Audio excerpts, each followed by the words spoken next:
है। कौन सा महीना आया? चैत्र मास। नौमी तिथि मधुमास पुनीता। नौमी तिथि मधुमास पुनीता। शुक्ल पक्ष हस्त जित हरि गीता। शुक्ल पक्ष हस्त जित हरि गीता। मध्य दिवस अति शीत ओ मध्य दिवस अति शीत नघामा।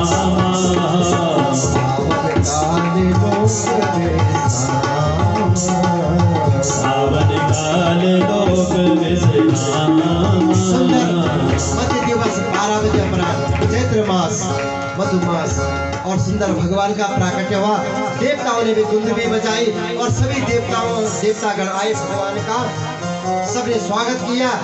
जय जय सुर नायक जन सुखदायक। जय नायक जन सुखदायक।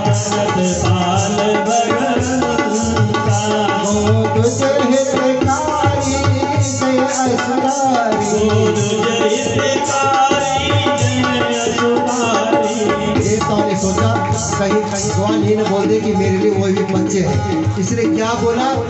गौ स्विच हितकारी जय असुरारी। असुरों के अरिमनि शत्रु। जय जय हितकारी जय असुरारी। जय असुरारी।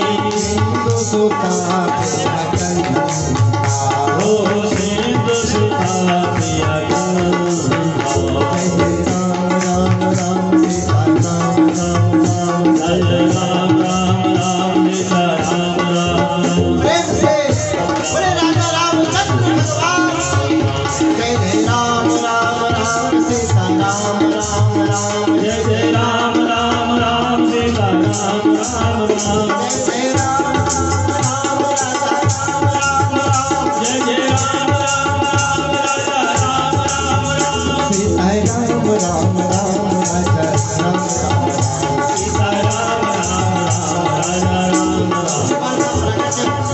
जो आनंद सिंधु सुख राशि।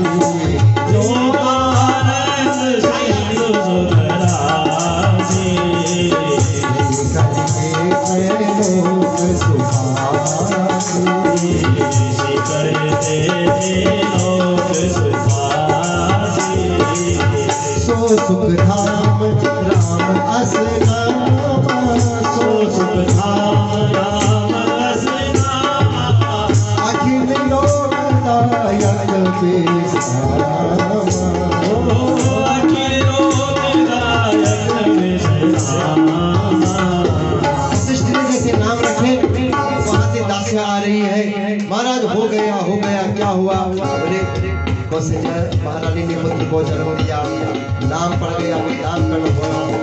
तो वशिष्ठ जी ने कहा देखो समस्त जो आनंद सिंधु सुख राशि, समस्त सिंधु समस्त संसार को जो आनंदमय करने वाले हैं, ऐसे उनका नाम श्री राम।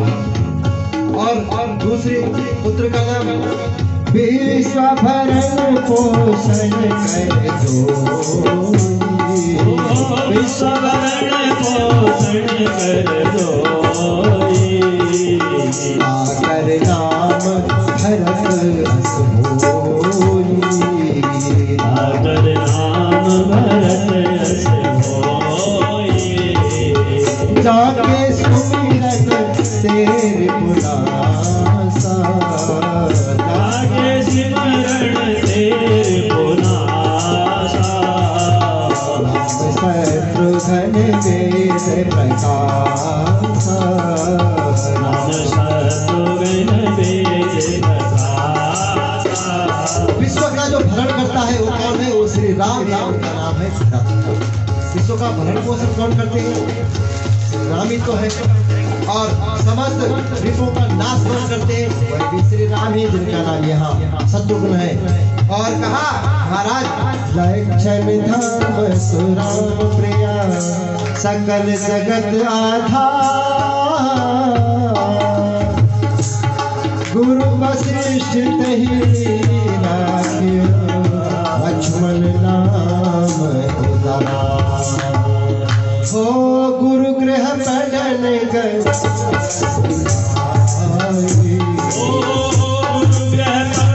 समय व्यतीत होता गया। लक्ष्मण जी को ध्यान आया कि हमारे पुत्र जो है अध्ययन के योग्य हो गए, इसलिए विश्वामित्र जी के पास कुछ समय के लिए को भेज दिया। अलप काल सब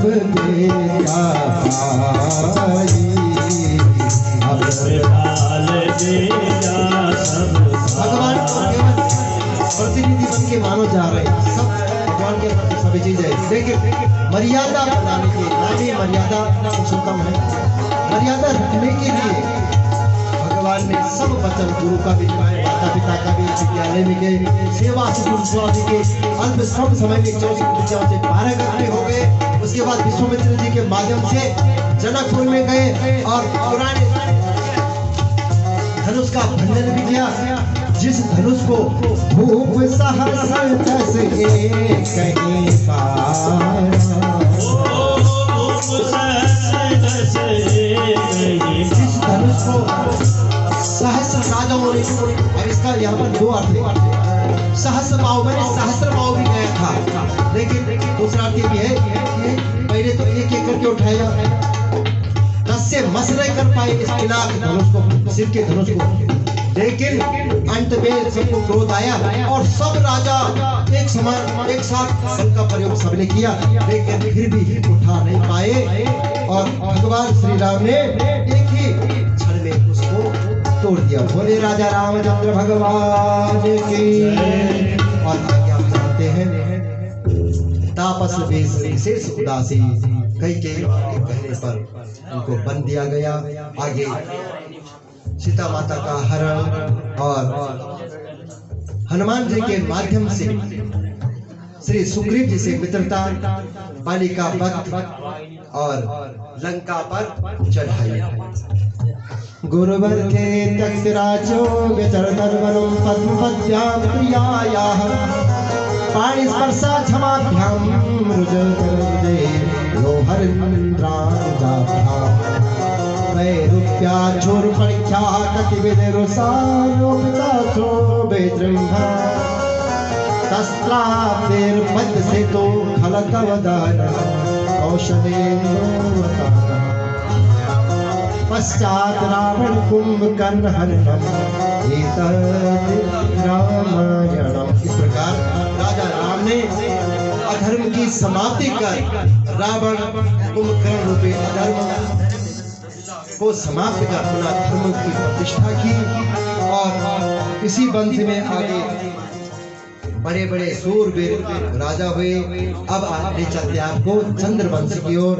अत्रि के नेत्रों से अमृतमय चंद्रमा का प्राकट्य होता है और इसी वंश में बुद्ध के चंद्र के माध्यम से गुरु की पत्नी के उदर से बुद्ध का प्राकट्य, बुद्ध से पुरुरवा ने उर्वशी से विवाह किया।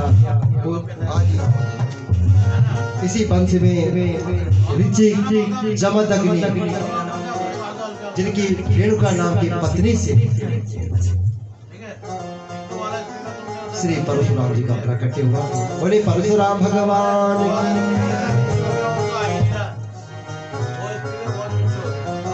की।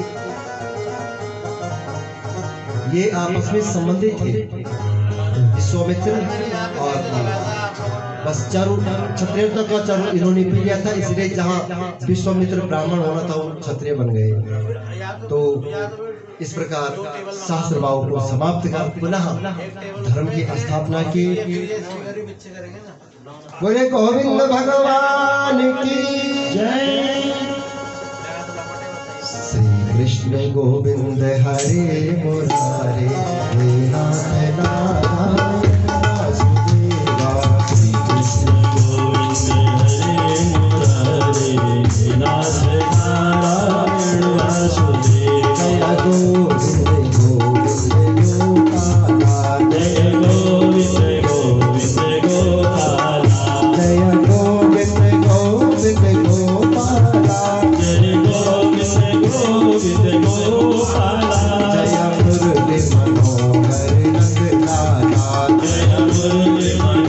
जय मुरली मनोहर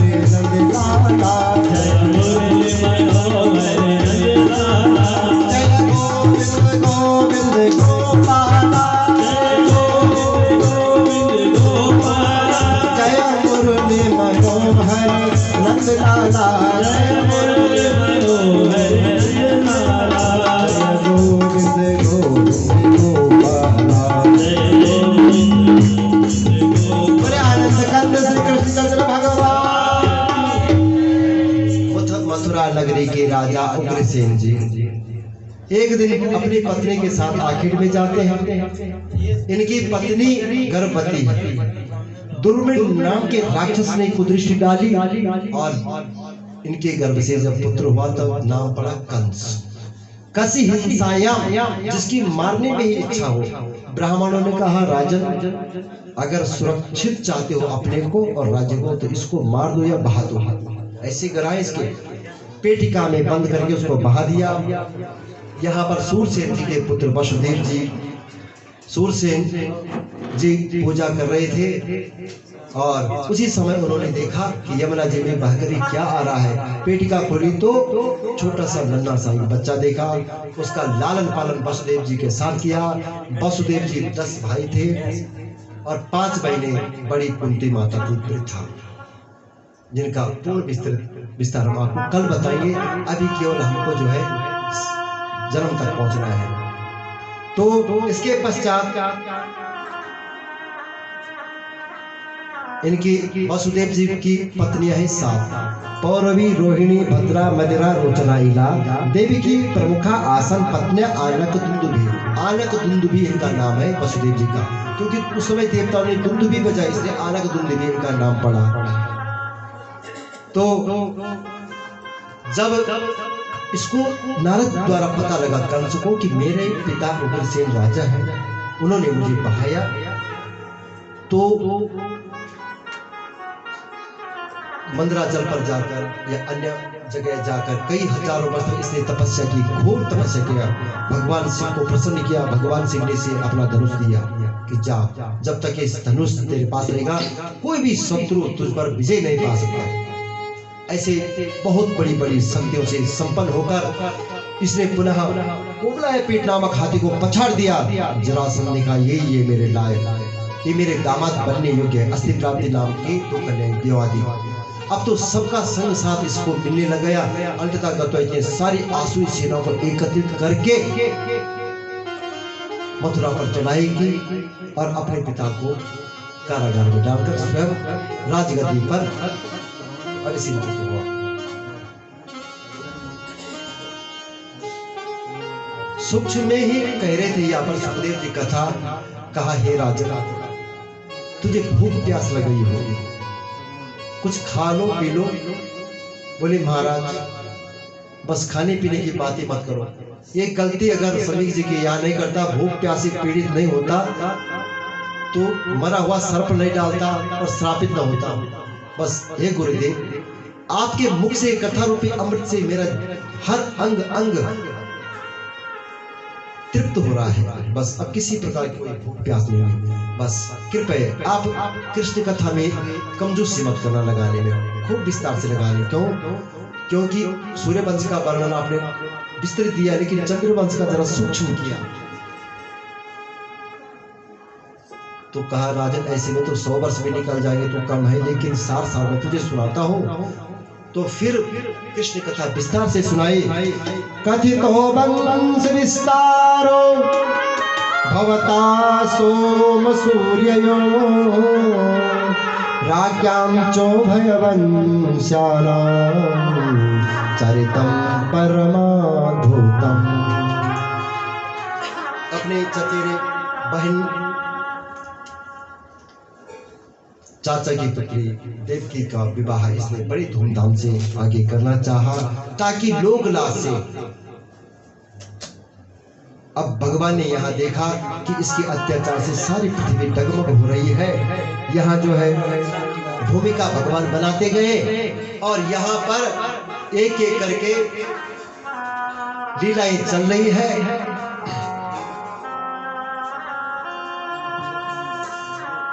सभी देवता गण भगवान विष्णु के पास गए, भगवान कब ले रहे हो अवतार, इस आतताई की आतताई से छुटाओ हमको। तो भगवान ने आश्वासन दिया, वसुदेव गृहे साक्षात् भगवान पुरुषः परः जनिष्यते त्वत्प्रियार्थं तद्भवन्तो सुरस्त्रियः। वसुदेव गृहे साक्षात्, वसुदेव जी के घर में मैं जन्म लूंगा। बोले महाराज जल्दी लेना। यहाँ विधि के पिता ने ऐसा योग बनाया कि बड़े, ताकि लोग ये न बोले कि ये अपने भाई बंधुओं से प्रेम नहीं करता है, ये चाचा के पुत्रों से प्रेम नहीं करता है। इसलिए देखा, सोचा कि मेरा बचपन का सखा वसुदेव है और आप अपने देवक जी की पुत्री देवकी का विवाह कन्यादान संकल्प लिया।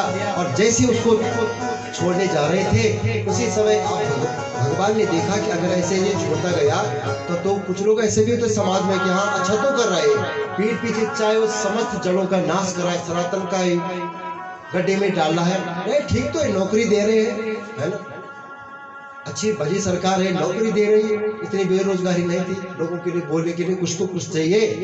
तो परंतु भगवान ने भी देखा कि ऐसे ऐसे काम, इसका जो है पर्दाफाश होना चाहिए। इसलिए जब जिस समय ये देवकी को ले जा रहा था उसी समय आकाशवाणी हुई, अस्यास्ताम अष्टमो गर्भो हंतायाम बहसे बुधा। अरे मूर्ख पागल, जिस बहन को इतने लाड़ प्यार से तू विदा कर रहा है ना, इसी का अष्टम गर्भ तेरा काल का कारण बनेगा। और आकाशवाणी अंतर्धान हो गई। अब तो इस दुष्ट ने सीधे पकड़ा देव की मैया को और मारने को उद्यत हुआ। चमचमाती तलवार जैसे वसुदेव जी ने देखा, बुद्धिमता से काम लिया और कहा, अरे भुजवंशी, आज विवाह है और तो अपनी बहन को मारेगा, सब लोग देख रहे हैं, क्या अब कीर्ति को प्राप्त नहीं होगा? तो बलवान है, बुद्धिमान है, खूब मस्का भी लगा है। क्यों? क्योंकि देखो अपनी पत्नी बचाने के लिए तो जान भी चली जाए तभी भी पति को पीछे नहीं हटना चाहिए। या पति हुए एक दूसरे के पूरक है, वही पति है जो पत्नी की रक्षा करे अपनी बुद्धिमता से। फिर दृष्टांत दिया, देखो अरे मित्र, तुझे हमसे कोई भय नहीं, तुझे तो इसके गर्भ से भय है ना, तो ऐसा करेंगे जब जब जो संतानें होंगी हम तुझे दिया करेंगे। बस इसकी समझ में आ गई, हाँ मित्र ठीक बोला तूने, ये अच्छा रहेगा, परंतु तुम्हें मेरे पास रहना पड़ेगा तब तक। बोले जैसे तुम्हारी इच्छा है। वही कारागार में डाल दिया। प्रथम पुत्र हुआ कीर्तिमंत नामक। कंस ने उसे देखा, बोले तो प्रथम में क्या बिगाड़ेगा मेरा, छोड़ दिया, चला गया महल में। वहां पर नारद जी बैठे कमल को घुमा रहे। बोले मूर्ख, क्योंकि ये गुरु मांगते हैं ना, कंस गुरु मांगता है। जब से इसने बताया कि तेरे पिताजी वो है, तो भगवान की उपासना कर, अपना राज्य प्राप्त कर। तो कमल का फूल घुमा रहे हैं, उसमें 8 पंखुड़ियां थी।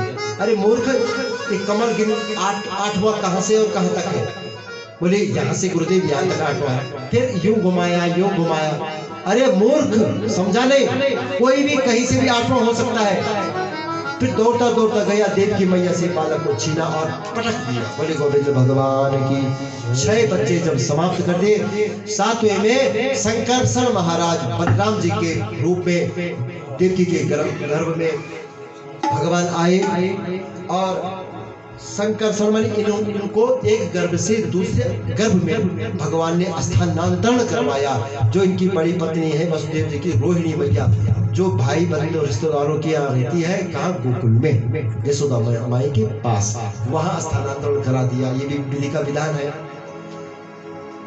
इसके पश्चात अपनी माया, योग माया को आदेश दिया, हे योग माया तुम जाओ, क्योंकि भगवान जब जाते हैं तो अपने परिक्रम आदि को लेकर जाते हैं, अपनी अर्धांगी आराधनी शक्ति को लेकर जाते हैं, खाली नहीं जाते हैं। और गच्छ देवी ब्रजम भद्रे, जाओ देवी अब तुम जन्म लो।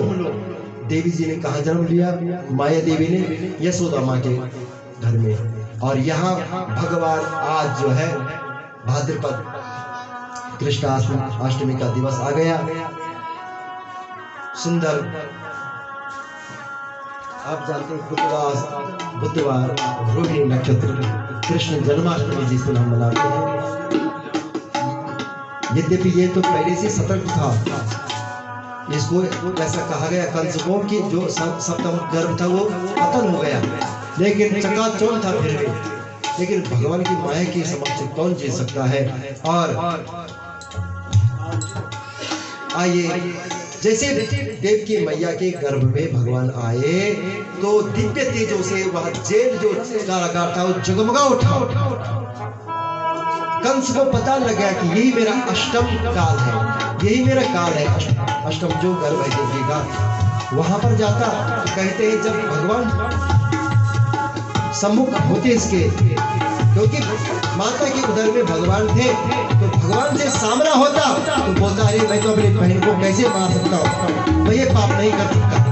पीठ पीछे जाता फिर बोलता। और आइए, देवताओं ने भगवान की स्तुति की। भगवान पहले शंख चक्र गदा पद्म लेकर प्रकट हुए। देव की माँ से कहा मैया वरदान मांगो, कुछ मांगना है, क्योंकि बाद में मैं छोटा हो जाऊंगा तो फिर तुम्हें मेरी रखवाली करनी पड़ेगी। देवताओं सहित मैया ने सबने आराधना की। सत्यम प्रथम सत्य परम त्रिसत्यम सत्यस्य योनिं निहतं च सत्य सत्यस्य सत्यमृत सत्यनेत्रं सत्यात्मकं त्वं शरणं प्रपन्ना स्वागतं कृष्ण।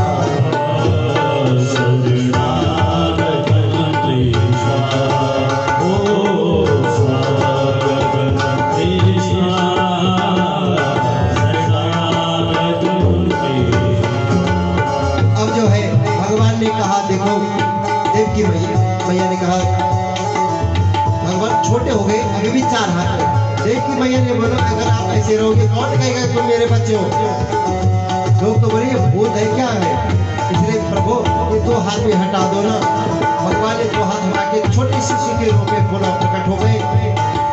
स्वागतम सुस्वागतम शरणागतम कृष्ण।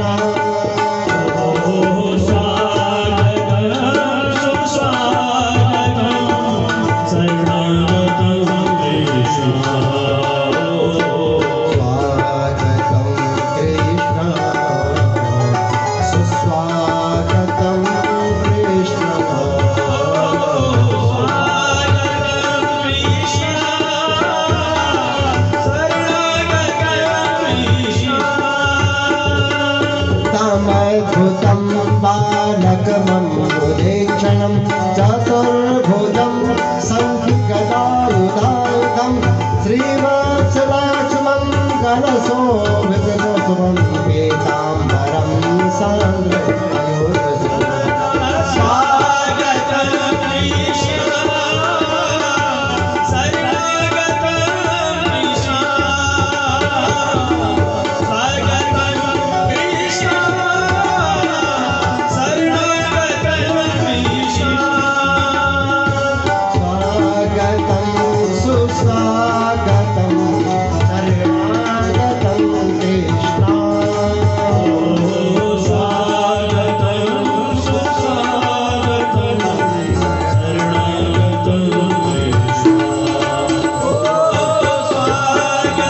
भगवान का स्वागत करेंगे।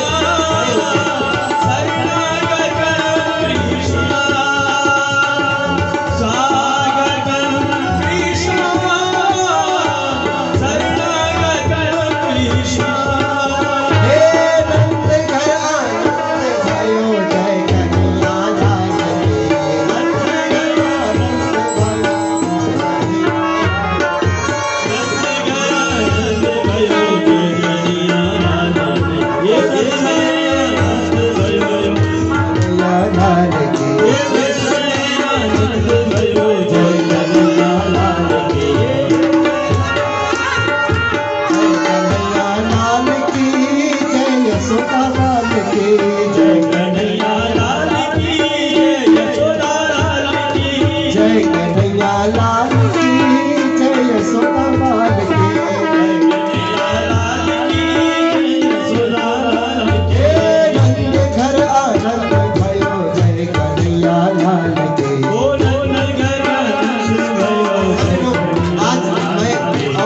बोलता हूँ, आज जरूर नृत्य कीजिए, हाथ उठाकर।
बोले बाकी बिहारी लाल की। आज भगवान तो अभी कंस के कारागार में प्रकट हुआ भगवान का। अब कल जब गोकुल में जाएंगे तो खूब हम नाचेंगे भी और गाएंगे भी, और मैदान में उतर के। और कल ठीक 6 बजे 5:30 6 बजे गोवर्धन लीला और 56 भोग भी लगेगा। और बधाई भी हम कल देंगे। क्यों? कल एक तो आप पहले आते हैं, समस्या तो ये है, आप तो 5 बजे के बाद आते हैं, तो अभी दे दो बधाई। और हल्के में माताएं लोग यशोदा मैया को बधाई देंगे। यशोदा मैया बधाई हो, बधाई हो। नंद बाबा बधाई हो, बधाई हो बहनें और भाइयों। आपके शुभ कृपा आशीर्वाद से हमारे घर में लल्ला भैया है। बूढ़ी उम्र में आप सभी का पुनः धन्यवाद। ओम शांति। खूब आनंद। नृत्य करना है तो नृत्य करें।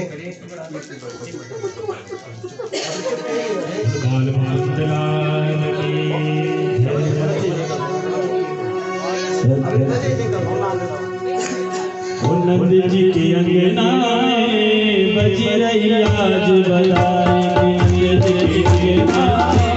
बज रही आज बधाई।